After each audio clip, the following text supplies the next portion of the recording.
அனைவருக்கும் வணக்கம். சங்கதேவ் பசாஸ்தி என்று அழைக்கப்படுகின்ற ஒரு அத்வைத கிரந்தம் ஞானதேவரால் எழுதப்பட்டது.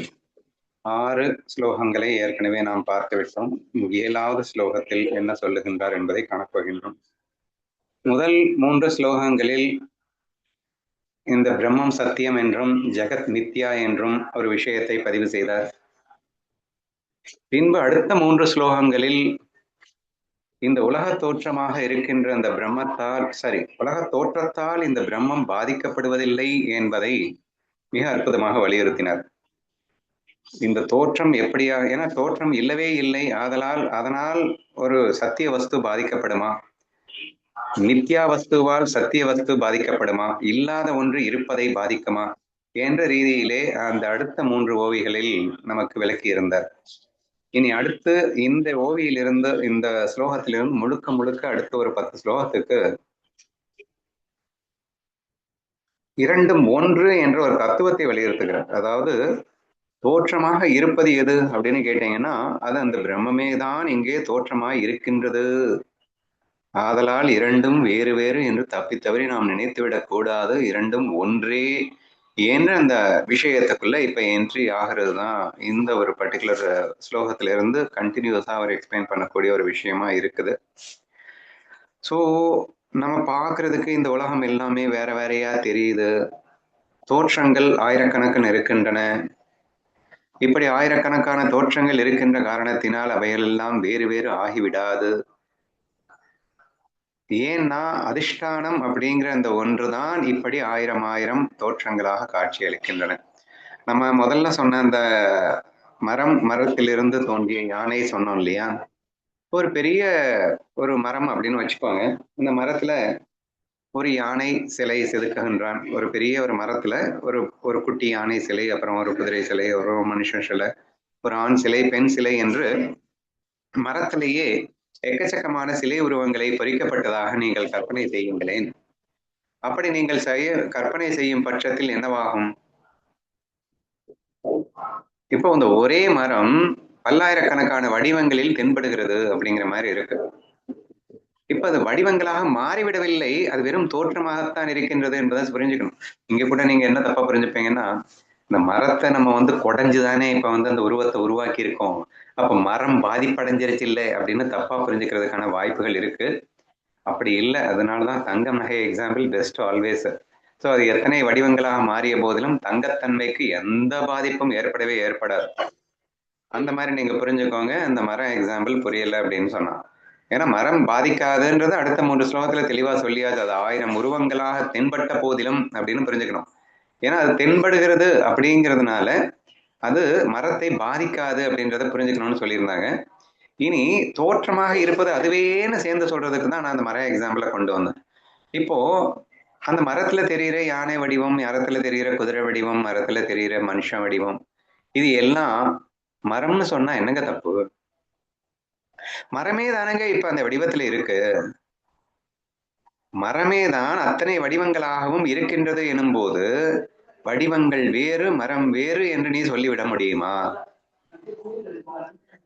ஆனால் வடிவங்களிலே இங்க ரியல் லைஃப்ல பாத்தீங்கன்னா வடிவங்கள்ல எக்கச்சக்கமான பேதங்கள் இருக்கின்றன, உயர்வு தாழ்வு இருக்கின்றன. ஆனால் மரத்தில் எந்த பேதமும் இல்லை. ஏனென்றால் ஒரே மரம் தான் இங்கே அத்தனை வடிவங்களிலும் இருக்கின்றன. ஒரே மரம் பல்லாயிரம் வடிவங்களை எடுத்துக்கொண்டது என்ற காரணத்திற்காக மரம் பாதிக்காதுன்னு சொன்னாங்க. அது மட்டும் இல்லாம அந்த பேதங்கள், வடிவங்களிலே தென்படுகின்ற அந்த பேதங்கள் இருக்கு இல்லையா, அந்த பேதங்கள் எல்லளவும் மரத்தில் தெரியாது. என்ன ஆச்சரியம் பாருங்களேன். அது எப்படிடா மரமே பேதங்களா இருக்குங்கிற, அப்புறம் மரத்துக்கு பேதம் தெரியாதுங்கிற? ஆமாப்பா, மரமே தான் பேதங்களாக இருக்கிறது. பேதம்னா என்னன்னு புரியுதுல்ல? நீங்க இன்னும் நல்லா சொல்லணும் அப்படின்னா, ஒரு பிச்சைக்காரனை போல அந்த மரத்துல ஒரு சிலையை வடிச்சிருங்க. அப்புறம் ஒரு பெரிய பணக்காரனை போல அந்த மரத்துல ஒரு சிலையை வடிச்சிருங்க. வேற என்ன சொல்லலாம், ஒரு கொள்ளைக்காரனை போல ஒரு மரத்துல சிலையை வடிச்சிருங்க. ஒரு ரொம்ப நல்லவனை, ஒரு ஞானியை போல ஒரு சிலையை வடிச்சிருங்க. இப்ப பாருங்க, அந்த மரத்தை பாருங்க, இந்த மரத்தை பார்த்தா மரத்துல பேதம் இருக்குன்னு சொல்லுவீங்களா மாட்டீங்களா அப்படின்னு கேட்டா என்ன சொல்ல தோணுது? ஆமாப்பா, மரம் ஃபுல்லா பேதமா இருக்குப்பா. இங்க பாரு இது இப்படி இருக்கு, இங்க பாரு இது இப்படி இருக்கு, ஐயோ எக்ஸ்ட்ரீம்லி ஆப்போசிட்டா இருக்கு, மரம் ஃபுல்லாவே பேதம் பேதமா இருக்குன்னு சொல்ல போறீங்களா? அட லூசு, மரத்துல என்னடா பேதம் இருக்கு அப்படின்னு சொல்ல போறீங்களா? வாட் அ பியூட்டிஃபுல் அனாலிசிஸ்ன்றதை புரிஞ்சுக்க ட்ரை பண்ணுங்க. ஏன்னா அடுத்த 10 ஸ்லோகங்கள்ல இந்த ஒரு விஷயத்தை அவர் எக்ஸ்பிளைன் பண்ண ட்ரை பண்ணியிருக்காரு. ஸோ அதனாலதான் அதை கொஞ்சம் எலாபரேட்டா நான் பேசிட்டு இருக்கேன். ஸோ மரமே இங்கே தோற்றமாக மாறிவிட்டது. ஏன்னா நம்ம வந்து இந்த மரம் பாதிக்காது மரம் பாதிக்காதுன்னு போன 3 ஸ்லோகத்துல சொல்ல வேண்டிய அவசியம் என்னன்னா, இந்த பேதங்களை பார்த்தவொடனே நீங்க நிஜமாவே அந்த பிரம்மமே பேதமாயிடுச்சுன்னு நினைச்சிடுவீங்க. இந்த வேதத்துல வந்து எக்கச்சக்கமான வலி வேதனைகள் எல்லாம் பார்த்துட்டு பிரம்மத்துக்கே வலி வேதனை வந்துடுச்சுன்னு நீங்க நினைச்சிடுவீங்க. அது வெறும் தோற்றத்துலதான் வலி வேதனை அப்ஸ் டவுன்ஸ் எல்லாமே தோற்றத்துல இருக்கும். ஆனால் அந்த தோற்றங்கள் பிரம்மத்தை பாதிக்கவே பாதிக்காதுன்னு அழுத்தந்திருத்தமா ஒரு 3 ஸ்லோகத்துல சொல்ல வேண்டிய அவசியம் ஏற்பட்டது. ஏன்னா நம்ம இதை உண்மை நம்பிட்டு இருக்கோம்ல. அப்போ ஆட்டோமேட்டிக்கா அது வெறும் தோற்றம் தான், தோற்றம் இதை பாதிக்காதுன்னு சொன்னோம். அதுக்காக தான் எக்ஸ்ட்ரீமா நம்ம பேசணும். இல்லவே இல்லாத ஒரு விஷயம் எப்படிடா இருக்கிற வஸ்துவை வந்து பாதிக்கும் அப்படின்னு எல்லாம் நம்ம சொன்னோம். ஏன்னா நாமரூபங்கள் அப்படின்றது ஒண்ணுமில்லாத ஒரு விஷயம், இல்லவே இல்லை. நாமரூபங்களாக சும்மா தோற்றம் தான் அளித்துக் கொண்டிருக்கிறதுன்னு புரிஞ்சுக்கணும். ஸோ அதனால பாதிக்காது. இந்த பாதிக்கிறது விஷயத்துல இந்த மரம் எக்ஸாம்பிள்ல கன்ஃபியூஸ் ஆச்சுன்னா தங்க எக்ஸாம்பிளுக்கு போறீங்கன்னு முதல்ல சொல்லிட்டேன். நீங்க மரத்தை குடைஞ்சு நாங்க மரத்தை டேமேஜ் பண்ணிட்டோம் அப்படின்னு நீங்க நினைச்சிடாதீங்க, சரியா? ஸோ இங்கே நீங்க ஏன்னா தங்கத்துல வந்து டேமேஜே கிடையாது. அது உருக்கி அதே தங்கம் தான் மறுபடியும் மாறிடும். There is no damage in the தங்கா அப்படிங்கிற மாதிரி இருக்கு. So therefore don't get confused. But எனக்கு கொஞ்சம் ஈஸியா இருக்கு அப்படின்றதுனால அந்த மர எக்ஸாம்லையும் சேர்ந்து சொன்னேன். ஸோ இப்போ அந்த வடிவங்கள் 1000 தான் இருந்தாலும் அதில் 1000 தான் வேதங்கள் தென்பட்டாலும் உண்மையில் அந்த மரம் பாதிப்பதில்லை அப்படின்னு நம்ம சொன்னோம். இப்போ இதுக்கு மேல சொல்ல போறது முக்கியமான விஷயம் என்னன்னா, அந்த பேதங்களா இருக்கிறதே மரம்தான் அப்படின்னு சொல்ல வேண்டியது இருக்கு. ஏன்யா பேதங்கள் மரத்தை பாதிக்காதுங்கிறது எங்களுக்கு புரியுதுயா. வேதங்களா எப்படிங்க வந்து பிரம்மமே இருக்கும்? பிரம்மம் சத்தியம் இல்லையா? வேதங்கள் அசத்து இல்லையா? ஏன்னா வேதங்கள் வந்து அசத்துங்க, மாறிக்கிட்டே இருக்குங்க. வடிவங்கள் மாறிக்கிட்டே இருக்குங்க. தங்கத்துல வந்து செயின்ஸ் கோல்ஸ் எல்லாமே மாறிக்கிட்டே இருக்குங்க. அது சத்திய வஸ்துவே கிடையாது, அசத்திய வஸ்து அல்லவா? அதனால பிரம்மமும் வேதமும் ஒண்ணுன்னு எப்படிங்க சொல்லுவீங்க?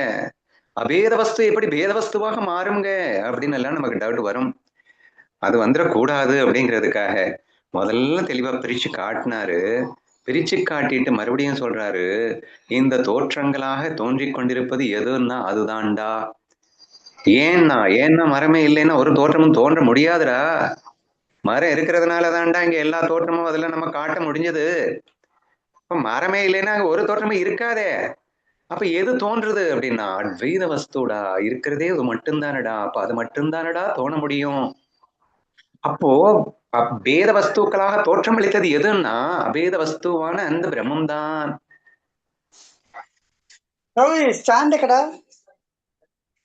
டேய் கத்தாத, மியூட்ட போடு. அப்புறம் அது அப்படியே இன்னும் அழகா சொல்லணும்னா, நிர்விகாரியான பிரம்மமே விகாரமாக தோன்றுகிறதா? ஆமப்பா, நிர்விகாரியான பிரம்மமே தான் விகாரங்களாக இங்கே தோன்றுகின்றன. நிர்குணமான பிரம்மமே தான் இங்கு அத்தனை குணங்களாக தோன்றுகின்றன. என்னங்க சொல்றீங்க? பிரம்மத்தை நிர்குணம்னு சொன்னீங்க, நிர்விகாரம்னு சொன்னீங்க, அபேதம்னு சொன்னீங்க. இப்ப என்னடான்னா அதே பிரம்மம் தான் பேதமா தோன்றுது. நாங்க தெளிவா சொல்லிட்டு இருக்கோம். ஒரு விஷயத்த நல்லா புரிஞ்சுக்கோ. பேதமா ஆயிடுச்சுன்னா சொன்னோம், விகாரி ஆயிடுச்சுன்னா சொன்னோம், நிர்குணங்களா இருக்கக்கூடியது குணங்களுக்குள்ள சிக்கிடுச்சுன்னா சொன்னோம். இதே அதுதான் இது தோற்றமாக அதனால தாண்டா நாங்க சேர்த்து ஒரு வார்த்தையை போட்டு சொல்லிட்டு இருக்கோம். இட் அப்பியர்ஸ், அது தோற்றமாக தோன்றிக் கொண்டிருக்கின்றது. அதுதான் தோற்றமாக தோன்றிருக்கிறது, இல்லைன்னு சொல்லல. அதுதான் தோற்றமாகத்தான் தோன்றிருக்கிறது. அதனால் இது அபேதம் தான், ஐ மீன் இது குணங்களில் இருக்கும், விகாரம் இருக்கும், அனைத்தும் இருக்கும். எதுல? தோற்றத்துல. ஆனா பிரம்மத்துல ஒண்ணுமே இருக்காது. என்னையா ரொம்ப கன்ஃபியூஸ்டா இருக்கா? ஒரு கன்ஃபியூஷனும் இல்ல. This is that and that is this. Yet at the same time, both are extremely opposite in nature. How it is possible? எப்படி? இப்படித்தான் என்று புரிய வைக்கும் முயற்சி இப்போது ஆரம்பமாகின்றது. ஒவ்வொரு ஸ்லோகமாக படித்து முயற்சிப்போமா?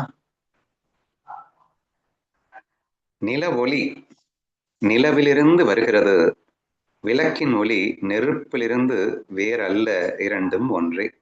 Tons of examples எடுக்கிறாங்க. Moonlight is not different from the moon and the light of a lamp is not different from the fire. They are one and the same. எங்க நிலாவை பாக்குறோங்க, அது என்ன அழகா வட்டமா அப்படியே ஒரு கண்ணுக்கு குளிர்ச்சியா சுபமா இருக்குல்ல. ஆமா, அப்புறம் அந்த நிலாவை பார்க்காத, கீழே நீ உன்னையும் என்னையும் பாரு. உன்னையும் என்னையும் பாக்குற வைக்கிறது எது? அந்த நிலவிலிருந்து அந்த ஒளி வருது இல்லையா, அந்த ஒளி தான் உன்னையும் என்னையும் இப்போ இரவு நேரத்துல பார்க்க முடியுது. சரியா? ஆனா அந்த ஒளியை பார்க்கும்போது மூணை காணும். மூணை காணும்னா சந்திரனை காணும். சந்திரன் பார்க்க அப்படி அழகா இருக்கின்றது என்று நீ பார்த்தாயே, அந்த சந்திரனை உன்னையும் என்னையும் பார்க்கறதுக்கு இடையில ஒளியாக இருந்து நம்ம உன்னை ரெண்டு பேரையும் காட்டிட்டு இருந்தான். ஆனா அங்க சந்திரனை காணும். சந்திரன் ஒளி தான் இருக்கு. சந்திரன் ஒளின்னா என்ன, சந்திரன்னா என்னன்னு புரிஞ்சிருச்சா? நல்லா புரியுதுப்பா. ஆனா சந்திரன் ஒளி வேற, சந்திரன் வேறன்னு உன்னால சொல்ல முடியுமா? வேற மாதிரிதான் தெரியுது. ஏன்னா ஒளியா பார்க்கும்போது சந்திரனை காணும். சந்திரனை சுத்தமா காணுங்கிறதுக்காக இந்த ஒளியை சந்திரனை விட்டு தனியா பிரிஞ்சிருக்குன்னு சொல்ல முடியுமா? சந்திரன் இல்லாம இந்த ஒளி தான் வருமா? சந்திரனே தாண்டா இந்த ஒளி ரூபமாக இருக்கின்றது. அந்த வட்ட வடிவமாக இருக்கின்ற சந்திரனே தாண்டா இந்த ஒளி வடிவமாகவும் இருக்கின்றது. இங்க சந்திரனுக்கும் ஒளிக்கும் என்னடா டிஃபரன்ஸ்? இதெல்லாம் எதுக்கு சொன்னாரு? பிரம்மத்துக்கும் உலகத்துக்கும் என்னடா டிஃபரன்ஸ்? ஆனா பிரம்மம் பாக்குறதுக்கு வேற மாதிரிதான், உலகம் பாக்குறதுக்கு வேற மாதிரிதான். நான் சொன்ன மாதிரி நிர்குணன் நிர்விகாரன் அப்படிங்கறதெல்லாம் பிரம்மத்துக்கு, இது விகாரி குணங்கள்ல சிக்கி இருக்கிற மாதிரி எல்லாம் வந்து உலகத்துக்கு. ஆமாப்பா, பாக்குறதுக்கு வேற வேறையாத்தான்ப்பா தெரியும் அப்படிங்கிறதுக்காக வேற வேற ஆயிடாதரா. இதுதான்டா அது, அதுதான்டா இது. தோற்றத்தில் அப்படி இருக்குன்றதுக்காக வேற வேற இல்லை என்பதை புரிய வைக்கும் முயற்சியிலே முதல் ஸ்லோகமாக சந்திரனும் சந்திரனின் ஒளியும் வேறு வேறு ஆகிவிடுமா என்று ஆரம்பிக்கின்றார். ஓகேவா? இனி அடுத்த சேம் ரிலேட்டட் ஒரு எக்ஸாம்பிள் சொல்லியிருக்காரு. விளக்கின் ஒளி நெருப்பிலிருந்து வேறல்ல. தீபத்தை பார்த்திருக்கீங்களா? அதுல ஒரு சுடர் அப்படியே அந்த எங்க என்ன இருக்கும்? நெருப்பு தான் இருக்கும் இல்லையா? தொட்டிங்கன்னா பொத்து போயிடும். அப்போ அந்த நெருப்பு அப்படிங்கிறது நீ பிரம்மம்னு வச்சுப்பேன். ஆனா அதுல இருந்து ஒரு ஒளி உண்டானது. அந்த ஒளி சுட மாட்டேங்குதுங்க. என்னங்க இது?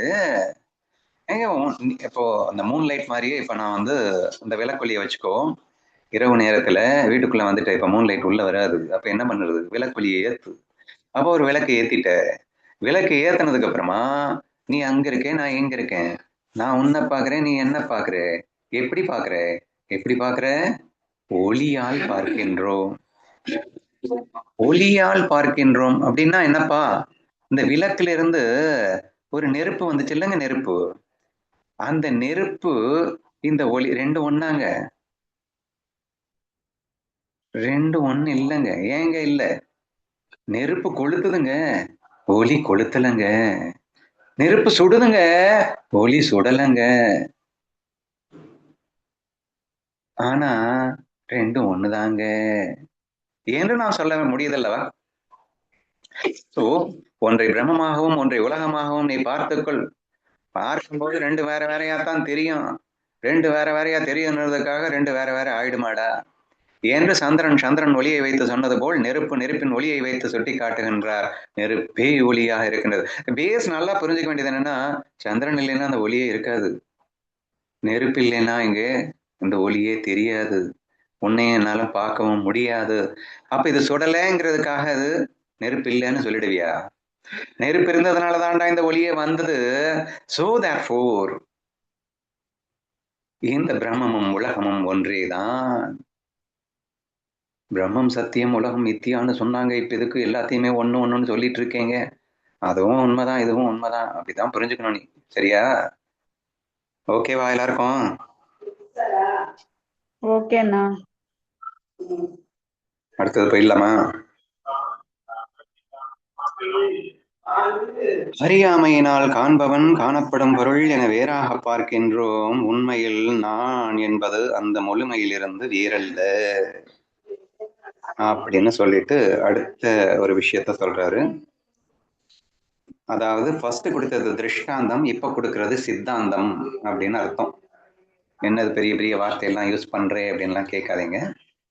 எக்ஸாம்பிள் திருஷ்டாந்தம் அப்படின்னா, சித்தாந்தம் அப்படின்னா அந்த எக்ஸாம்பிள் வழியாக நாம என்ன சத்தியத்தை புரிஞ்சுக்க போறோம் அப்படிங்கிறது சித்தாந்தம். அவ்வளவுதாங்க. சரியா? அப்ப முதல்ல சொன்னது எக்ஸாம்பிள்ஸ்.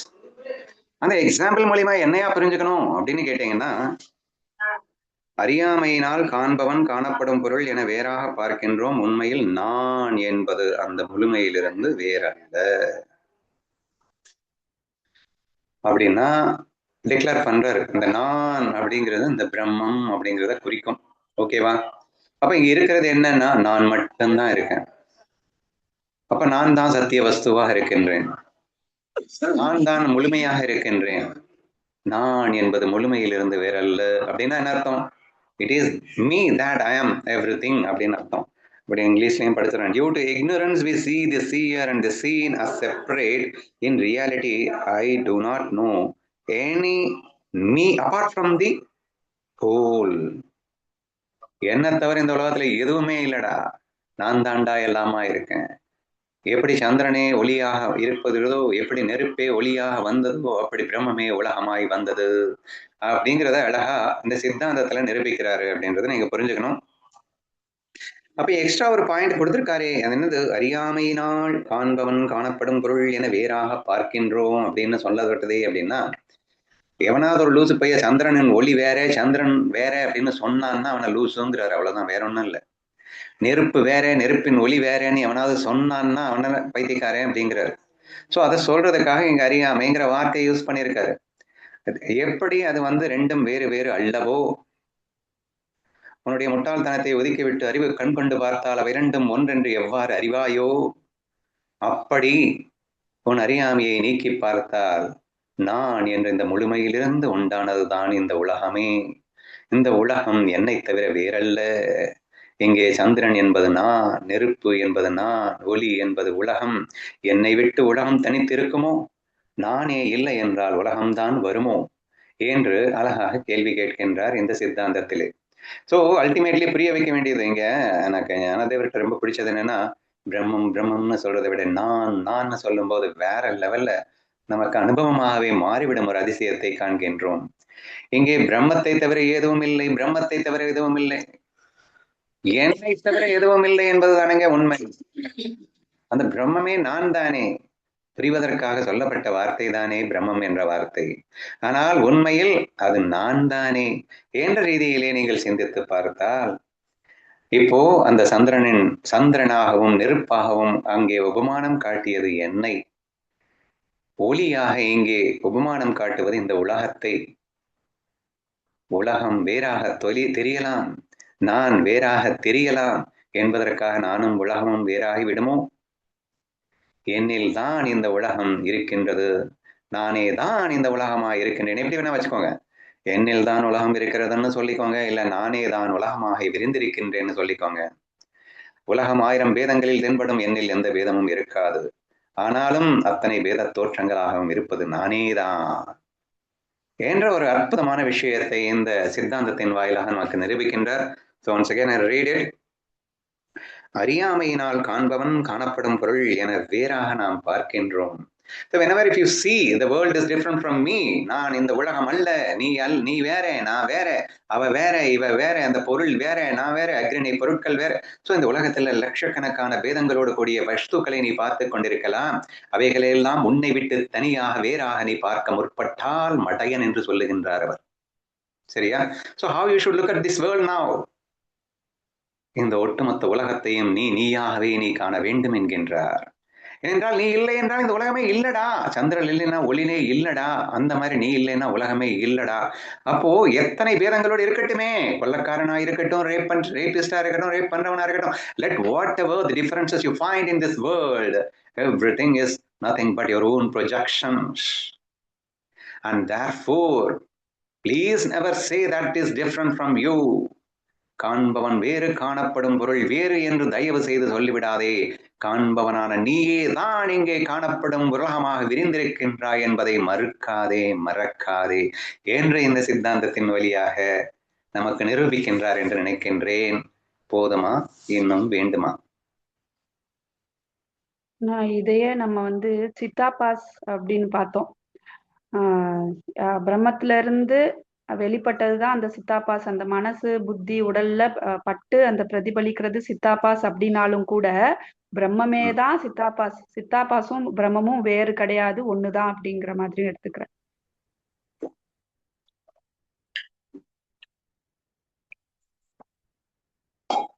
நல்ல விளக்கம். அப்போது அப்படி வந்தது, இப்போது இப்படி வருகிறது. That's also very good point. இன்னும் ஆழமாக, இன்னும் யதார்த்தமாக சொல்றா அண்ணா. இங்க காண்பவன் காணப்படும் பொருள், காண்பவன் அந்த கீழே இருக்கிறதுல நான் என்பது காண்பவன சொல்றாங்களா? ஆமாடா, இல்லாட்டி ஆமா, நான் தான் இங்கே காண்பவன். காண்பவனும் அந்த முழுமையிலிருந்து வேறல்ல அப்படின்னா, அந்த முழுமை அப்படின்னா அந்த பரம்பொருளிலிருந்து வேறல்ல. நான் என்பது சித்தாபாஸ், அந்த முழுமையிலிருந்து வேறல்ல அப்படின்னா அந்த பரபிரம்மத்திலிருந்து நான் வேறல்ல அப்படின்னு எடுக்கணுமா? இல்லாட்டி அந்த காண்பவன் காணப்படும் பொருள் மாதிரி இங்க நான் என்னது, நான் அப்படின்னு எதை குறிக்குது, முழுமையிலிருந்து வேறல்ல அப்படின்னு எதை குறிக்குது? ஒரு நல்ல டவுட்டு. ஆனா டவுட்டை நீ டீப்பா ஆராய்ச்சி பண்ணி பார்த்தா அதுல ஒரு நல்ல பெரிய லூசுத்தனம் இருக்கும். அதை நம்ம கண்டுபிடிக்கலாமா? சரி, ஓகே.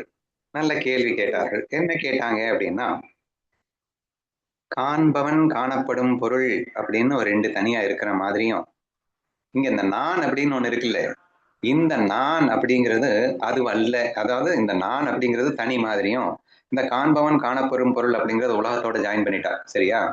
இந்த உலகத்தோட அதை ஜாயின் பண்ணிட்டு இந்த நான் பிரம்மத்தை வச்சுக்கிட்டா, இந்த காண்பவன் காணப்படும் பொருள் இதை உலகமா மாத்திக்கிட்டா, இப்ப இந்த நான் அந்த நான் அப்படிங்கிறது அந்த நான் ரெஃப்ளெக்டட் கான்சியஸ், ஐ மீன் அந்த உலகத்துல இருக்கக்கூடிய இதை சிதாபாஸாகவும் இதை ஒரிஜினல் கான்சியஸ் ஆகவும் நான் வைத்துக் கொள்ளலாமா அப்படின்னு ஒரு கேள்வி கேட்டிருக்கேன். ஓகேவாமா? கேள்வி கரெக்ட் தானே? சரியா புரிந்து கொண்டேனா?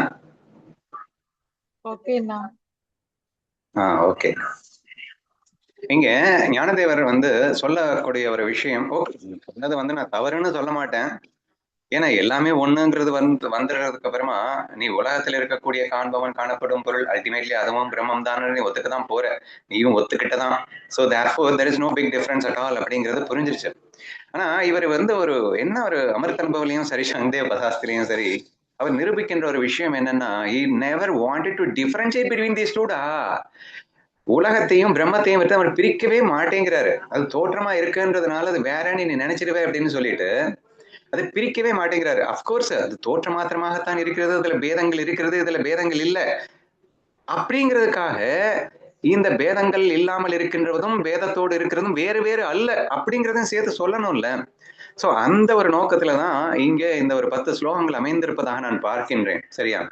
அப்படி பார்க்கும்போது இந்த நான் அப்படிங்கிறவன் காண்பவன் அப்படின்னு எடுத்துக்கிட்டேன்னு வச்சுக்கோங்க. அப்ப நான் மட்டுமே தான் இங்கே காணப்படும் பொருள்களாக விரிய முடியும் அப்படின்னு எடுத்துக்கலாம்.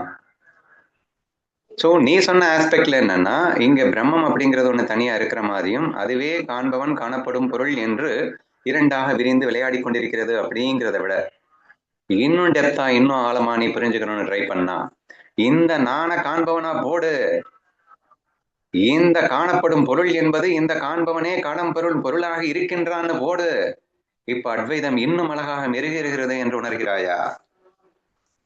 அப்போ அறியாமையினால் அப்படின்ற இடத்துல காண்பவனான நானே லூசுத்தனமா நானே உலகமா விரிஞ்சதுக்கு அப்புறமும் கூட நான் இல்லைன்னு நினைக்கிறான் இல்ல, அதை நீ அறியாமைன்னு போடு. ஸ்லோகம் பெர்ஃபெக்டா ஒர்க் ஆகுதான்னு பாரு.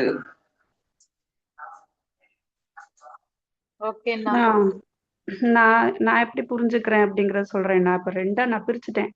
அறியாமையில இருக்கும் போது எப்படி இருக்கும், அப்புறம் அறிவா இருக்கும் போது எப்படி இருக்கும் அப்படிங்கிற மாதிரி பிரிச்சுக்கிட்டேன். இப்போ நடிகன் இருக்கான் அப்படின்னா அதுதான் பிரம்மம். அவன் வேஷம் தான் இங்க சித்தாபாசம்னு வச்சுக்கலாம். நான் இந்த வேஷம்னு நினைக்கிறதுங்கிறது அகங்காரமா எடுத்துக்கிறேன். இதே இது ஞானத்துக்கு அப்புறமா எப்படி பாக்குறான், ஞானி எப்படி பாக்குறான் அப்படின்னா, நான் நடிகன் தான், நான் மட்டும்தான் இருக்கேன், நான் நடிகன் தான், என்னுடைய வேஷம் மட்டும்தான் இங்க பிரதிபலிக்குது அப்படிங்கிற மாதிரி ரெண்டாவது வரியில புரிஞ்சுக்கிறேன். அது கரெக்டா? முதல் இருக்கிறது அறியாமையும், செகண்ட் இருக்கிறது நான் தான் எல்லாமா இருக்கேன் அப்படிங்க, என்னைய தவிர வேற எதுவுமே இல்லை அப்படின்னு நடிகர் எக்ஸாம்பிள்ல இருந்து புரிஞ்சுக்கிறேன்னா. அதாமா நீ முதல்ல சொன்ன அந்த விஷயம்தான் சுதா கேட்டதே கூட. நம்ம போன கிளாஸ்ல அப்படி வந்திருக்குன்னு நினைக்கிறேன். சரியா? Reflected consciousness and original consciousness. So இங்கே நான் என்று சொல்லப்படுகின்ற முழுமையை ஒரிஜினல் கான்சியஸ்னஸ் என்றும், இங்கே காண்பவன் காணப்படும் பொருள் என்று காட்டியிருப்பதை ரெஃப்ளெக்டட் கான்சியஸ்னஸ் என்றும் ஒரு உபமானமாக எடுத்துக்கொள்ளலாம். தப்பு இல்லைன்னு சொல்லிட்டேன். சுதா சொன்னதை நான் தப்புன்னு சொல்லவே இல்லை. ஏன்னா இந்த ஒரிஜினல் கான்சியஸ்னஸ் தான் இங்க ரெஃப்ளெக்டட் கான்சியஸாக காண்பவனாக தோன்றி இருக்கிறது. ஜீவன் அப்படிங்கிறவன் இங்கே காண்பவன் வச்சுக்கிட்டேன்னா, ஒருவேளை பரபிரம்மத்தை நீ ஒரிஜினல் கான்சியஸ்னை வச்சுக்கிட்டு ஜீவனை காண்பவனா வச்சுக்கிட்டேன்னா, அந்த காணப்படும் பொருளாக இருக்கிறதும் அதே பிரம்மம் தான் அப்படிங்கிற அந்த ஆஸ்பெக்ட்ல இருந்து நீங்க யோசிக்கலாம். அந்த காண்பவன் காணப்படும் பொருள் இதெல்லாமே வேற வேற எதனால பாக்குறோம் அப்படின்னா அறியாமையில பாக்குறோம். But reflected conscious is also பரபிரம்மா, ஒரிஜினல் கான்சியஸ் 100% புரிஞ்சுக்கிட்டு பார்த்தேன் அப்படின்னு சொன்னா அங்க ஒரு டிஃபரன்ஸ் இருக்காது அப்படின்னு நம்ம சொல்றோம். அதே தான் நான் கொஞ்சம் டிஃப்ரெண்டா இன்னைக்கு எனக்கு எக்ஸ்பிளைன் பண்ண தோணி இருக்கு. நான் என்ன சொன்னேன், இந்த காண்பவன்கிற reflected conscious is nothing but original கான்சியஸ்னு சொல்லிட்டோமா? அப்போ அந்த ரெஃப்ளெக்டட் கான்சியஸ்ன்றது இண்டிவிஜுவல் கான்சியஸ்னஸ்க்காக நம்ம சித்தாபாஸ்னு ஒரு பேரை கொடுத்தோம் தான், இல்லைன்னு சொல்லல. பட் உண்மையில் அந்த individual consciousness nothing but original consciousness. So இந்த ஐயை காண்பவன் என்று போட்டால் என்ன தவறு? இப்ப உனக்கு சுதாக்கு என்ன பெரிய டவுட் வரும்னா, இந்த ஒரிஜினல் பரபிரம்மம்னு சொல்லும்போது அது பார்க்க கூட பார்க்காது. சரியா? இட் இஸ் நாட், அவன் காணவும் மாட்டான். அவன் ஒரு டிஃப்ரெண்டா நம்ம எக்ஸ்பிளைன் பண்றோம். அது அதுவாக இருக்கும் அப்படின்னு எல்லாம் நம்ம சொல்ல வேண்டியது இருக்கு. ஆனா அது அதுவா தான் இருக்கு, ஆனா அதுவே தான் காண்பவனாவும் இருக்குப்பா. அது அதுவாகவும் இருக்குப்பா, அதுவே தான் காண்பவனாகவும் காணப்படுவதாகவும் இருக்குப்பா என்று நீ ஆஸ்பெக்ட்ல இருந்து யோசிச்சு பாரு. அதாவது இனிஷியலி சுதா சொன்ன மாதிரி புரிஞ்சுக்கிறதுன்றது ரொம்ப ரொம்ப ஈஸி. அப்படி புரிஞ்சுக்கிட்டா மட்டும்தான் இந்த எக்ஸ்ட்ரீம் தத்துவத்தை நம்மளால புரிஞ்சுக்கவே முடியும். நம்ம ஆரம்பத்துல இந்த பிரிச்சு பார்க்காமலே ஒண்ணுன்னு சொன்னோம்னா அது பெரிய டேஞ்சர். நம்ம சொன்ன வாஸ்தவம் தான். ஸோ பிரித்து காட்டி அழகாக இண்டிவிஜுவல் கான்சியஸ்னா என்ன, இந்த ரெஃப்ளெக்டட் கான்சியஸ்னஸ்னா என்ன, இதெல்லாம் நம்ம புரிஞ்சுக்கிறோம். புரிஞ்சதுக்கு அப்புறமா அல்டிமேட்லி அந்த முழுமையை நான் பெறும்போது என்னவாகின்றேன்னா, இங்கே காண்பவன் என்று பிரம்மத்தை விட்டு தனியாக இருக்கிறதா? சந்திரனை காண்பவன், சந்திரன் ஒரிஜினல் கான்சியஸ், ஒளியிலேயே காண்பவன் காணப்பொருள் ரெண்டு இருக்கிறது அப்படின்னு சொல்ல முடியுமா? அது இல்லைன்னா இங்க எதுவுமே இல்லை. நீங்க காண்பனா இருக்கிறதும் கூட இந்த பிரம்மம் தான் என்று நம்ம தைரியமாக சொல்ல முடியும், முழுசா புரிஞ்சதுக்கு அப்புறம். சரியா? சூரியனோட ரெஃப்ளெக்ஷன் சந்திரன், சந்திரனோட ரெஃப்ளெக்ஷன் ஒளி அப்படின்னா ஈஸியா புரியும். சூரியனுடைய ரெஃப்ளெக்ஷன் சந்திரன், சந்திரனுடைய ரெஃப்ளெக்ஷன் வெளிய ஒளிதான் சந்திரன்ல பட்டு ஆமா ஒளி கொடுக்குது. ஆமா. சோ அதோட ஒளி அப்படிங்கும்போது ஈஸியா அண்டர்ஸ்டாண்ட் ஆகும்ல. இப்ப சந்திரனை சூரியன் பார்த்துக்கிட்டே எல்லாம் இருக்க மாட்டான். பார்த்துக்கிட்டே இருக்க மாட்டான். ஆனா சந்திரனோட ஒவ்வொரு ஒளியும் ஒவ்வொரு ரேவும் சிட்டாபாஸ். இங்க சந்திரனா இருக்கிறதும் சந்திரன் தான், ரெஃப்ளெக்ஷனா ரேஸா இருக்கிறதும் சந்திரன் தான் அப்படின்னு சொல்லலாம்ல. சூரியனே சந்திரனாகவும் சந்திரனின் ஒளியாகவும் இருக்கிறான் இப்போ சந்திர நிலையில இருந்து பார்க்கும்போது சூரியன் தான் எனக்கு ஒளி கொடுக்குறா அப்படிங்கிறது சந்திரனுக்கு தெரிஞ்சாலும் சூரியன் தான் எனக்கு ஒளி கொடுக்குறான் அப்படின்னு வந்து நினைச்சுக்கிட்டேன்னா இருக்க மாட்டான். ஏன்னா ஒளி கொடுத்துட்டான், ஒளியாவே தான் நான் இருக்கிறேன் அப்படிங்கிற ஃபீலிங்ல தான் இருப்பான். அப்ப வந்து ஒவ்வொரு ரேஸும் வந்து நான் தான் அப்படிங்கிற ஃபீலிங் தான் இருக்கும். அப்படி இருக்கும்போது இங்க நான் சந்திரன், சூரியன் வந்து பரபிரம்மம், இங்க இருக்கிற மற்ற எல்லாமே என்னுடைய ரேஸ் அப்படின்னு பார்த்தோம் அப்படின்னா இந்த ஒன்னஸ் அப்படிங்கிறது ஈஸியா வந்துரும் அப்படின்னு நினைக்கிறேன். I think it's very good example. என்ன எக்ஸ்பிளைன் பண்ண ட்ரை பண்றேன் அப்படிங்கிறத கவனமா கேளுங்க. இட்ஸ் அ குட் எக்ஸாம்பிளாவே நான் பாக்குறேன். ஆக்சுவலி நம்ம முதல்ல டிஸ்கஸ் பண்ண அதுக்குள்ளேயே போவோனே, பரபிரம்மத்தை நீங்க சூரியனா வச்சுக்கோங்க. அண்ட் ரெஃப்ளெக்டட் கான்சியஸ் அதுல இருந்து ரெஃப்ளெக்ட் ஆகி சந்திரன் வந்துட்டான் இல்லையா? அப்ப அவனை வந்து சித்தாபாசா வச்சுக்கோங்க. அப்புறம் வந்து சித்தாபாச மட்டும் இல்லாம அந்த சூரிய ஒளி சந்திரன் ஒளின்னு சொல்லிட்டு இந்த உலகமே வந்துருச்சு அப்படின்னு கூட வச்சுக்கோங்க. சரியா? இப்ப ஹவு ஷுட் வி ஃபீல் அப்படிங்கிற பாயிண்ட் அழகா கொண்டு வர்றாமா இங்க. என்ன கொண்டு வர்றான்னா, ஒரு ஜீவனாக இருக்கின்ற தன்னை சிதாபாஸ் என்று நினைப்பதா அல்லது நான் பிரம்மம் என்று நினைப்பதா என்ற ஒரு ஆஸ்பெக்டுக்குள்ள கொண்டு வர்றா. நம்ம ஆரம்பத்துல நம்ம என்ன நம்ம ஜெனரலா அண்டர்ஸ்டாண்டிங்காக புரிஞ்சுக்கிறதுக்காக உன்னை நீ சிதாபாஸ் புரிஞ்சுக்கோன்னு சொல்லும் போது கூட ஒவ்வொரு வாட்டியும் நம்ம திரும்ப திரும்ப என்ன சொல்றோம், சிதாபாஸ் நீ சொல்லிட்டதுனால சிதாபாஸ் இஸ் நாட் டிஃப்ரெண்ட் ஃப்ரம் பரபிரம்மா அப்படிங்கிறதையும் புரிஞ்சுக்கோங்கடான்னு சேர்ந்து சொன்னோம் இல்லையா? இதை என்ன அழகா ஒரு எக்ஸாம்பிளோட அவர் சொல்ல வர்றான்னா, இந்த சந்திரன் என்ன ஃபீல் பண்ணணும் அப்படின்னா, சந்திரன் வந்து நான் வந்து சிதாபாஸ் அப்படின்னு ஃபீல் பண்றதை விட சூரிய ஒளியே தான் ஃபீல் பண்ணா என்ன தப்புங்கிறா. ஏன்னா அந்த சூரிய ஒளியால் தான் இங்கே சந்திரனே உருவாயிருக்கு, இந்த சந்திர ஒளியில் தான் இந்த உலகமே தென்பட்டு கொண்டிருக்கிறது. அப்படிங்கிறப்போ why don't I feel இங்க சித்தாபாசா இருக்கக்கூடிய அந்த இண்டிவிஜுவல் கான்சியஸாக இருக்கக்கூடிய காண்பவனாக இருக்கக்கூடிய ஜீவனாக இருக்கக்கூடிய நான் ஏன் அப்ப நான் பிரம்மம் என்று நினைக்க கூடாது என்று கேள்வி கேட்கின்றால். புரியுதா எல்லாருக்கும்? Understand it very carefully. நம்ம அஜ்ஞானத்துல இருக்கிற வரைக்கும் உன்னை ஜீவன் நினைக்கிறதுல தப்பில்லை. ஆனா நீ எப்ப பிரம்மம் ஆயிட்டியோ, நீ ஜீவ ரூபத்தில் இருக்கும் போதே நீ பிரம்மம் என்று ஏன் உணரக்கூடாது? ஏனென்றால் நீ உணர்ந்தவன் அல்லவா, இங்கே பிரம்மத்தை தவிர எதுவும் இல்லை என்று உணர்ந்தவன் அல்லவா. பிரம்மமே இங்கே ஜீவனாயும் ஈஸ்வரனாயும் இருக்கின்றது என்று உணர்ந்தவன் அல்லவா. அப்படி இருக்கும் போது நீ ஜீவனாயிருந்து காண்பவனாய் இருக்கின்ற அந்த நிலையிலேயே அந்த காண்பவன் என்பவனை நீ ஏன் பிரம்மம் என்று நினைக்க கூடாது? புரிஞ்சிருச்சா எல்லாருக்கும்? இதைத்தான் நான் இப்போ சொல்ல ட்ரை பண்ணேன். ஸோ போன தடவை நம்ம ரெஃப்ளெக்டட் கான்சியஸ் வச்சுட்டு பேசியிருக்கலாம். பட் இப்போ இன்னும் டெப்தா நம்ம போகும்போது தி காண்பவன் is not different from the original consciousness. And again காணப்படும் பொருள் is also not different from original consciousness. இதுதான் வந்து இன்னும் பெர்ஃபெக்டா அத்வைதத்துல சூட் ஆகுது. என் நான் என்ற அந்த முழுமையிலிருந்து இங்கே காண்பவன் காணப்படும் பொருள் என்று எதுவுமே என்னில் இருந்து தனியாக இருக்க முடியாது, வேறுபாடு கிடையாது, நானே தான் அது என்பதை ஏன் புரிந்து கொள்ளக்கூடாது என்ற அந்த சித்தாந்தத்தை அவள் சொல்வதாக எடுத்துக்கொள்ள. ஏன்னா இங்க மேனா முதல்ல எக்ஸாம்பிள் இன்னும் அடுத்தடுத்து ஃபுல்லாவே அவர் எந்த எக்ஸாம்பிள் சொல்லிட்டு வராருங்க.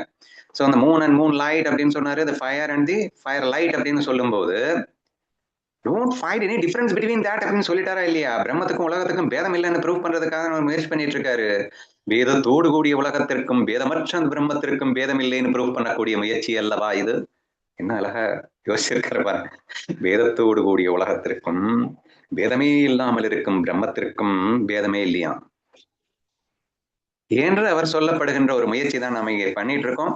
ஸோ தேர்ஃபோர் இந்த சித்தாந்தத்திலே நாம் இங்கே நான் என்ற அந்த முழுமையை காண்பவனாக நீ போட்டாலும் தவறல்ல என்று புரிகிறதா?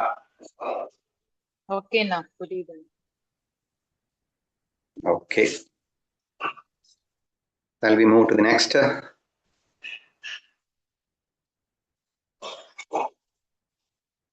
Once again, tons of examples are started.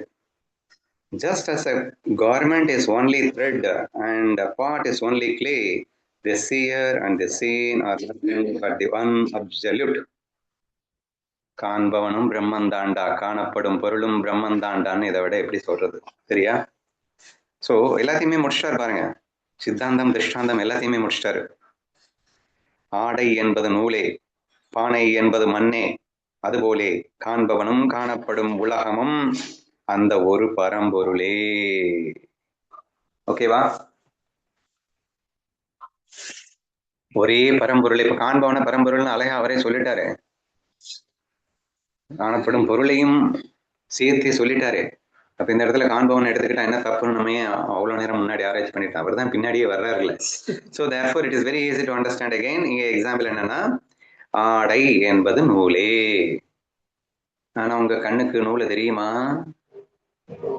நீங்க தலையில போட்டு போட்டு உரைச்சி தலை எப்படி பிரிச்சுன்னா பிரிக்காம நீங்க உதறி பார்த்தாலும், ஜூம் லென்ஸ் போட்டு பார்த்தாலும் you can't find the thread.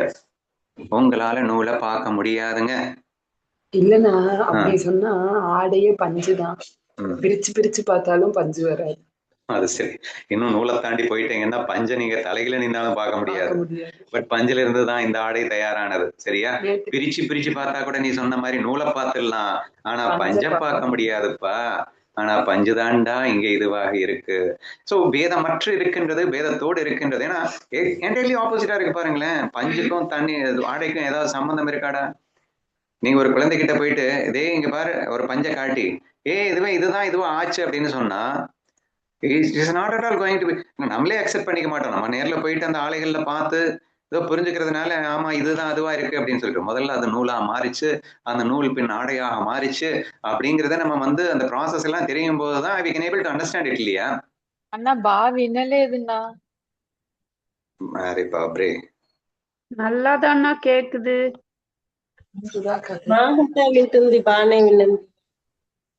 அப்படின்னா அது சுதாவுடைய வைஃபை கோளாறு. வைஃபை பக்கத்துல போய் நின்னு கேளு. ஓகேண்ணா. நேத்து நீங்க ஒண்ணு சொன்னீங்கல்ல, மகாராஜ் சொன்னாரு அப்படின்னு சொல்லி. என்னது? எதெல்லாம் உனக்கு தெரியுதோ அதெல்லாம் இல்ல, எதெல்லாம் உனக்கு தெரியலையோ அதுதான் இருக்கு அப்படின்னு சொன்னார். சோ அந்த மாதிரிதான் வருது ஆடை என்பது நூலே அப்படிங்கிறதுல. சோ நம் கண்களுக்கு தெரிவது உண்மையில் இல்லை, ஆனால் கண்களுக்கு தெரியாதது அதுதான் உண்மையில் இருக்கின்றது. ஆடையில பார்க்கும்போது கண்டிப்பா பஞ்ச பார்க்க முடியாது, ஆனா பஞ்சுதான் உண்மை. ஆனா ஆடைங்கிறது உண்மையிலே இல்லை, ஆனா அதுதான் தெரியுது அப்படின்னு என்ன செய்யறது? So such a way there is a very big difference இருக்கத்தான் செய்யும். பிரம்மத்திற்கும் உலகத்திற்கும் எக்கச்சக்கமான ஏணி வச்சாலும் எட்ட முடியாத தூரத்தில் இருக்கின்ற அந்த ஒரு டிஃபரன்ஸ் இருக்குதான். அப்படிங்கிறதுக்காக டிஃபரன்ஸ் இருக்கா? அதனால டிஃபரன்ஸ்ன்னு சொல்லிடுவீங்களா நீங்க? அடி இதுதான்டா அதுவா இருக்கு, அதனால எப்படிடா நீ டிஃபரன்ஷியேட் பண்ணுவ? ரெண்டும் ஒண்ணுதான்டா என்று சொல்ல நினைக்கும் ஒரு முயற்சியில் தொடர்கிறது. சோ ஆடை என்பது நூலே. இனி நெக்ஸ்ட் பானை என்பது மண்ணே. எங்க சட்டியில உட்காந்துட்டு நீங்க சமைச்சுக்கிட்டு இருக்கீங்க, என்னென்னமோ பண்ணிட்டு இருக்கீங்க. அவர் குழந்தைகிட்ட போயிட்டு இந்த மண்ணை காட்டி இதுவும் ஒண்ணுன்னு சொல்லி பார்த்தா அந்த குழந்தை நம்ப போதா? பானைய காட்டி மண்ணுதான் இது மண்ணு அப்படின்னு சொல்லி அதான் சொல்றேன். கொஞ்சம் மண்ணை கையில கொடுத்து அந்த பானையையும் கையில காட்டி இதுதான் அது அப்படின்னு சொன்னா அது புரிஞ்சுக்க போறது இல்ல. இது எப்படி அதுவா இருக்க முடியும்? இட் இஸ் இம்பாசிபிள் அப்படின்னு சொல்லும். சரியா? பட் டீப்பா திங்க் பண்ணி பார்த்தா நமக்கு தான் தெரியுது. இல்லைன்னா இங்க மண்ணை தவிர சட்டியில ஒரு மண்ணாங்கட்டியும் கிடையாது. சரியா? அப்போ மண்ணாங்கட்டினாலும் மண்ணு தானோ? சரி, ஓகே. சோ இங்கே மண்ணே தான் மண் சட்டியா இருக்கின்றது அப்படிங்கிறது நமக்கு தெரியுது. பட் அன்பார்ச்சுனேட்லி மண் அப்படிங்கிறது டோட்டலி வேறையா இருக்கு. மண் சட்டிங்கிறது பாக்குறதுக்கு டோட்டலி வேறையா இருக்கு. அதனுடைய உபயோகம் அப்படின்னு எங்க நீங்க டிஃபரன்ஷியேட் பண்ணி பார்த்தாலும் ரெண்டு ஒண்ணுன்னு உங்களால சொல்ல முடியலன்னு தோணுது அப்படிங்கிறதுக்காக ரெண்டு வேறையா ஆயிடுமா என்ன? இப்படித்தாண்டா பிரம்மமும் இந்த உலகமும் இருக்கிறது அப்படின்றது அவரே சொல்லிடுறாரு. காண்பமும் காணப்படும் உலகமும் அந்த ஒரு பரம்பொருளே. இங்கே காண்கின்ற அத்தனை ஜீவன்களும் finds to be extremely different in nature.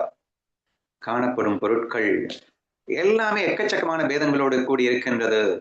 ஆனால் அந்த காண்பவனும் நானே, காணப்படும் பொருளும் நானே.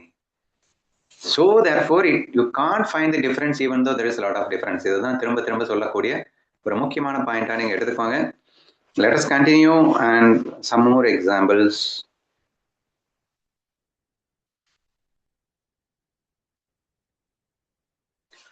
Beyond the state of the seer and the seen exists that which is pure and absolute. It is the core of both. ஒவ்வொரு சித்தாந்தத்துக்கும் பின்னாடி ஒவ்வொரு திருஷ்டாந்தத்துக்கும் ஒரு சித்தம். அங்கேயே அவர் சொல்லிட்டாரு, 2 எக்ஸாம்பிள் கொடுத்துட்டு அதுலயே முடிச்சிட்டாரு. ஆனாலும் அந்த சித்தாந்தத்தை நல்லா ஸ்ட்ரென்த்தா கொடுக்கணும்ல என்ற அடிப்படையிலே இந்த ஸ்லோகம் அமைந்திருப்பதாக நான் காண்கின்றேன்.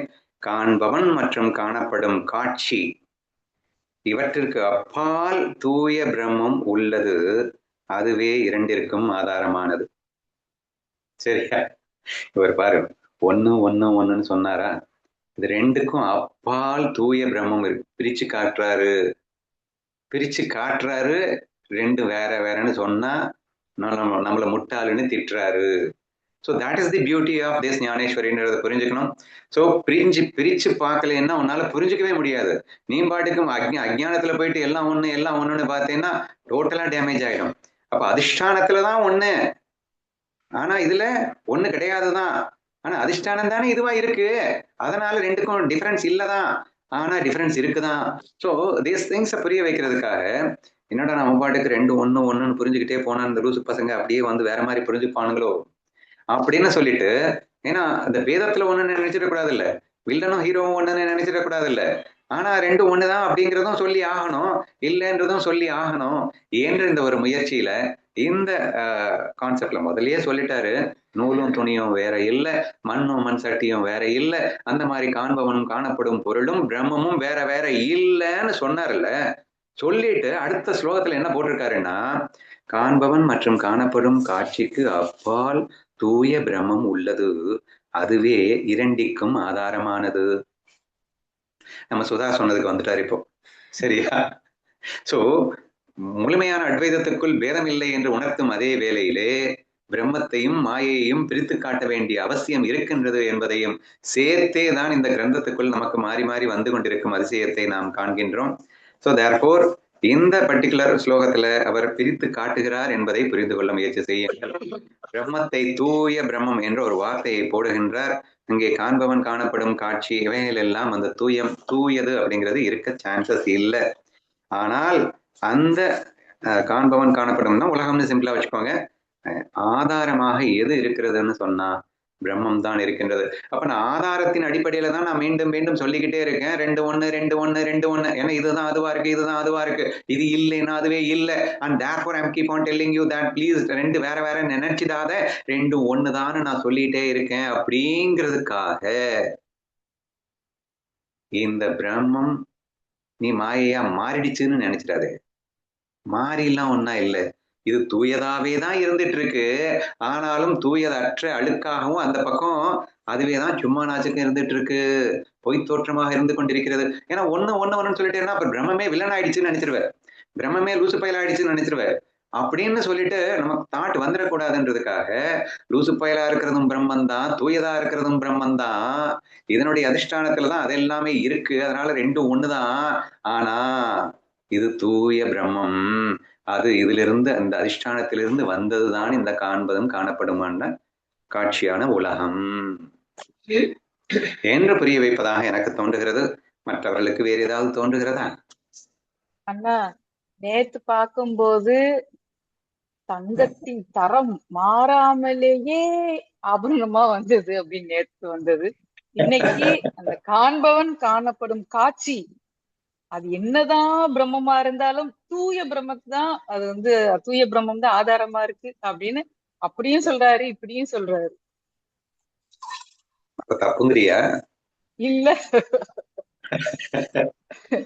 அப்படி சொல்லும் போது அப்படி புரிஞ்சுக்கிறோம், இப்படி சொல்லும் போது இப்படி புரிஞ்சுக்கிறோம். அவ்வளவுதான், ரெண்டுமே ஒண்ணுன்னு புரிஞ்சுக்கணும். மாய தத்துவத்தை புரிஞ்சுக்காம பிரம்ம தத்துவத்தை புரிஞ்சுக்கவே முடியாதுன்னு நான் அழுத்தம் திருத்தமா சொல்றதுக்கு இதுதான் காரணம். ஏன்னா பிரம்மன் தான் மாயா இருக்கு, யார் இல்லைன்னு சொன்னா அதுக்காக மாயையும் பிரம்மையும் ஒண்ணமாயிடுமா? இந்த ரெண்டுமே எப்ப நமக்கு ஸ்ட்ராங்கா புரியுதோ அப்ப நமக்கு கன்ஃபியூஷனே வராதுன்னு புரிஞ்சுக்கோ. ஓகேவா?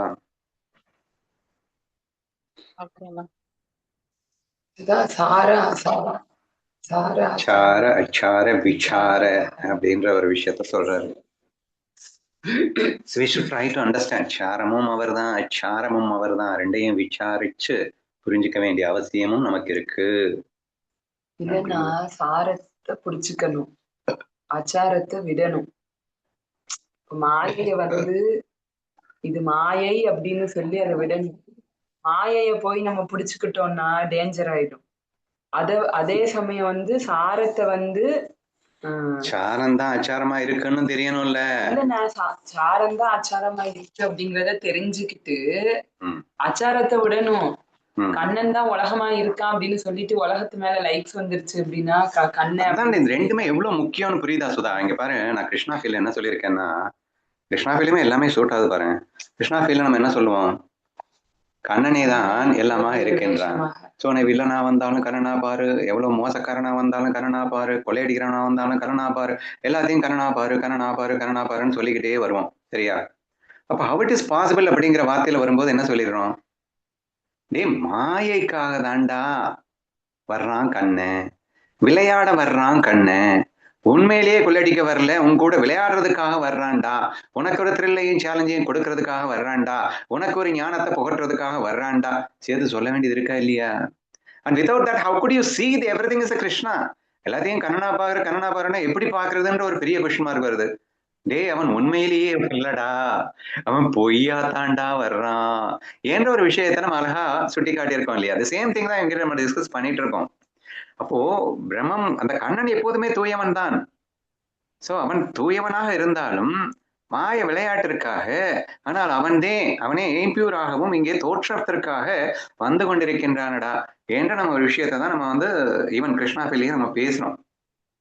அப்ப கண்ணை இல்லைன்னு சொல்லி ஏன் வந்து இந்த ரெண்டையும் மாத்தி மாத்தி மாத்தி மாத்தி சொல்றாரு அப்படின்னா, இப்ப வில்லனா வரும்போது அது தூயது இல்லதான், ஹைலி இம்பியூர் தான். அது இம்பியூர்ன்றதுக்காக நீ கண்ணனை பார்க்கலன்னா லவ் மிஸ் ஆயிடும்பா, ஒன்னஸ் மிஸ் ஆயிடும்.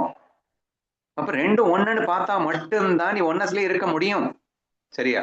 அப்போ எவ்வளவு மோசக்காரனை, எவ்வளவு வேஷக்காரனை, எவ்வளவு ஒரு கொள்ளக்காரனை ரேப் பண்றவனை பார்த்தா கூட you must see from the அதிஷ்டானா அண்ட் கண்ணாவா நீ பார்க்கணும் என்பதற்காக முதல்ல அழுத்தம் திருத்தமா அதுவும் நான் தான், அதுவும் நீ தாண்டா அதுவா இருக்க, நீ தாண்டா அதுவா இருக்க, பிரம்மன் தாண்டா எல்லாமா இருக்குன்னு சொல்ல வேண்டியது இருக்கா இல்லையா? இல்லைன்னா ஒன்னஸ் ஃபீல் மிஸ் ஆயிடுவேன். ஒன்னஸ் ஃபீல் மிஸ் ஆயிடுச்சுன்னா லவ் ஃபீலே மிஸ் ஆயிடும், பிரைமரி கோலே நஷ்டமாயிடும். அப்புறம் நெக்ஸ்ட் இதை சொன்னா மட்டும் பத்தாது, மாயையில அது சும்மா நாச்சுக்கும் தான் வருதுன்றது புரிஞ்சாதானே விளையாடவே முடியும்.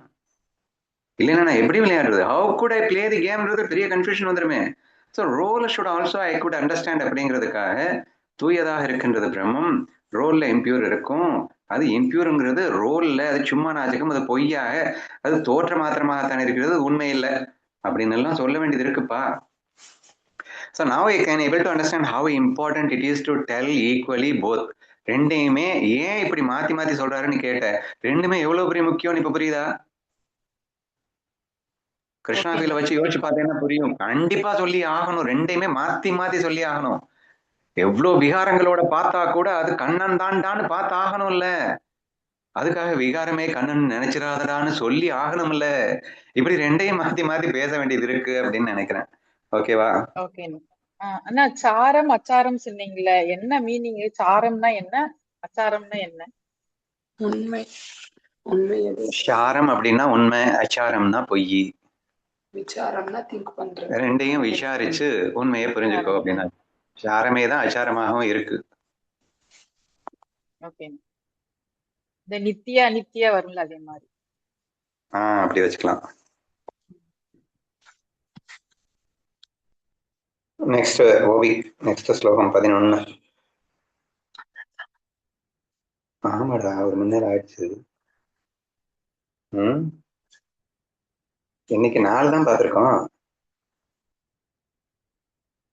இந்த ஒண்ணு பாத்திரம்னு ஒரு 8 minutes டைம் இருக்கு. Just as gold remains pure, gold despite being called ornament, and the body is one despite having many parts. ஆரம்பிச்சுட்டாருடா, மறுபடியும் ஆரம்பிச்சுட்டாரு. ஸோ என்னன்னா நீங்க முதல்ல ஒன்னு நீங்க இப்ப வந்து பியூர் இம்பியூர்னு பிரிக்கிறீங்க அப்படின்னு சொல்லி முடிச்ச கையோட எமன் சொன்னா இம்பியூர்னு, இங்க இருக்கிறது பியூரை தவிர ஒரு மண்ணாங்கட்டியும் இல்லையே. எடுத்துக்கோ தங்கத்தை, தங்க நீ 1000 ஆபரணத்தை பண்ணு, அந்த தங்கத்தை வச்சு ஒரு பெரிய வில்லன் ஒரு வேஷத்தை போடு, தங்கத்தை வச்சே ஒரு ஞானி சிலையை பண்ணு, தங்கத்தை வச்சே நீ வந்து என்ன வேணா பண்ணிக்கோடா, எங்கடா இம்பியூர் இருக்கு அன்னு மறுபடியும் ஆரம்பிச்சிட்டாருமா. சோ தங்கம் ஆபரணம் என்று அழைக்கப்பட்டாலும் அது தங்கமே, உடல் பல உறுப்புகளை கொண்டிருந்தாலும் அது ஒன்றே.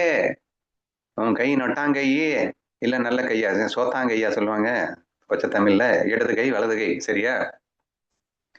என்று நீ பேதத்தை பார்த்து விட முடியுமோ? உன் உடலில் உள்ள அங்கங்கள் அனைத்தும் நீதானடா. எக்கச்சக்கமான விகாரங்கள் இருக்குதான், ஒண்ணு குறுக்கா இருக்கு, ஒண்ணு நெடுக்கா இருக்கு, ஒண்ணு இப்படி இருக்கு, ஒண்ணு அப்படி இருக்கு, இப்படி இப்படியோ இருக்குதான். எல்லாம் வித்தியாசமா இருக்குன்றதுக்காக அதெல்லாம் ஒண்ணு இல்லைன்னு ஆயிடுமா? ஒண்ணு அசிங்கமா கூட இருக்கும். ஆனா மலத்துவாரத்திலையும் அதுலயும் என்னமோலாம் வருது. அதுக்காக அதெல்லாம் வேற, நான் வேறேன்னு சொல்லிடுவியா? உனக்குள்ள இருந்து தானே வருது, அது நீ தானே. அப்ப மலமும் நீ தாண்டா, மூத்திரமும் நீ தாண்டான்னு சொன்னா என்ன தப்பு? பியூரும் இம்பியூரும் எல்லாத்துக்குள்ளயும் எல்லாமாவும் நீ தானடா இருக்க என்று நம்ம வந்து இந்த உலகத்துல நிறைய விகாரங்கள் 1000 தான் நீ பார்த்தா கூட அந்த விகாரங்கள் எல்லாம் வந்து விகாரங்களை பார்த்த உடனே பிரம்மத்தை நீ பாக்குறதுக்கு மிஸ் பண்ணிடக்கூடாது இல்லையா? நீ விகாரங்களை பார்த்துட்டு பிரம்மத்தை மிஸ் பண்ணிட்டேன்னா ஒன்னஸ் ஃபீல மிஸ் பண்ணிடுவேன், லவ் ஃபீல மிஸ் பண்ணிடுவேன். அதனால தங்கம் எக்கச்சக்கமான டிஃபரன்ஸோட கூடிய ஆக மாறின போதும் 1000 விகாரங்களோட அந்த தங்கத்தின் நகைகளிலே விகாரங்களை பார்க்கலாம். நீ ஒன்னு குறுக்கு நெடுக்குமா டிசைனா நீ என்ன வேணா வச்சுக்கோ, அந்த விகாரங்களை நீ என்ன வேணா பாத்துக்கோ. எங்க அந்த தங்கத்துக்கிட்ட கொஞ்சம் ஏதாவது இம்பியூரிட்டி காட்டு அப்படின்னு அழகா கேட்கிறாரு நம்ம ஞானதேவர். போன வாரம் ஒரு கதை பார்த்தோம்ல, பைரவர் சிலை நாய், பைரவர் நாய் 2 சிலை வந்து திருடிட்டு போயிட்டான். திருடிட்டு போய் விலைக்கு போடும்போது பைரவர் சிலை வந்து 5 லட்சம், நாய் சிலை 10 லட்சம்னு சொன்னவொடனே அவன் கேட்டாங்க, நீ என்ன சாமிய போய் 5 லட்சம் கம்மியா சொல்லிட்டு நாயை போய் இவ்வளவு விலை சொல்ற அப்படின்னு சொல்லி. அப்ப வந்து அந்த கோனார் சொல்றான், நான் வந்து தங்கத்தை தான் நான் பாக்குறேன், அந்த சிலையோட வடிவத்தையோ இல்லைன்னா அதோட அதுல இருக்கிற இதையோ நான் பார்க்கல, உருவத்தையோ இத பார்க்கல. தங்கம் அப்படின்னா இதுதான் வந்து விலை ஜாஸ்தி அப்படின்னு சொல்றாங்க. அதே மாதிரி அவங்க வந்து தங்கம் மட்டும். ஒரு கதை சொல்லுவாங்கம்மா, கேள்விப்பட்டிருப்பீங்கன்னு நினைக்கிறேன். ஷார்ட்டா வேணா சொல்லிடுறேன். அவ சொல்லிட்டா. சத்சங்கத்துல தானே சொன்னாங்க. யார் சொன்னாங்க? யாரோ சொன்னாங்க, நான் கேட்கல. சத்சங்கத்துல தான் நான் கேட்டேன். சரி, ஓகே. ஒரு பன்னி சிலை இருந்தது, இன்னொன்று அழகான கிருஷ்ணனின் விக்கிரகம் இருந்தது. சரியா? ஆனா கிருஷ்ணன் விக்கிரகம் குட்டியா இருந்தது, இந்த பன்னி சிலை ரொம்ப பெருசா இருந்தது அப்படின்னு வச்சுக்கோங்க. இரண்டும் தங்கத்தாலானது. இந்த ரெண்டையும் கொண்டு போயிட்டு கடையில போயிட்டு, ஏன்பா இந்த ரெண்டுக்கும் விலை சொல்லுன்னு சொன்னானா. இந்த பெருசா இருந்த இந்த பன்னி சிலைக்கு விலை அதிகமாகவும், குட்டியா இருந்த மிக அழகாக சும்மா ஜொலிக்கிறான் கண்ணன், அப்படியே அவ்வளோ அழகாக இருந்த அந்த கண்ணனின் சிலைக்கு விலை மிக குறைவாகவும் சொன்னவுடன், ஏன் அறிவு இருக்கா அவனுக்கு? இது பாக்குறதுக்கே அசிங்கமா இருக்கு, என் கண்ணன் எவ்வளவு அழகா இருக்கான், நீ என்னடா இப்படி சொல்ற அப்படின்னா, டே லூசு பையலே, நாங்களாம் அந்த உருவத்தை பாக்குறது இல்லடா, நாங்க ஒன்லி பேஸை தான் பார்ப்போம், அதிஷ்டானத்துல தங்கம் தாண்டா நாங்க பாக்குறோம், தங்கத்தின் அடிப்படையில தாண்டா நாங்க விலை சொல்லுவோம் அப்படின்னு அவன் சொன்னானா.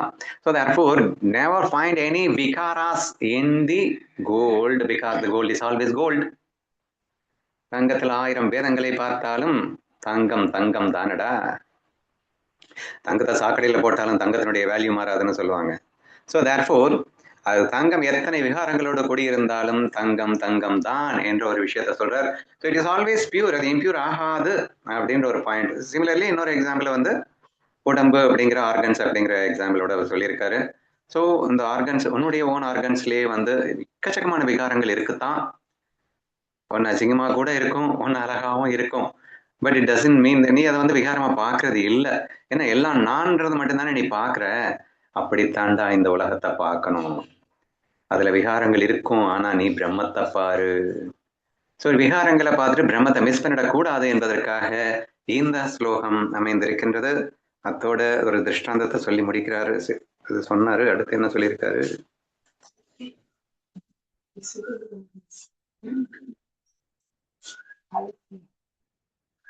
ஒரே கான்சியஸ்னஸ்ல இருந்து தான் அத்தனையும் வருகிறது அப்படின்னு சொல்லி அடுத்ததுல சொல்லியிருக்காரு.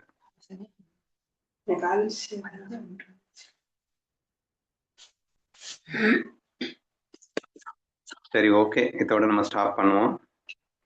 We will continue the next one tomorrow.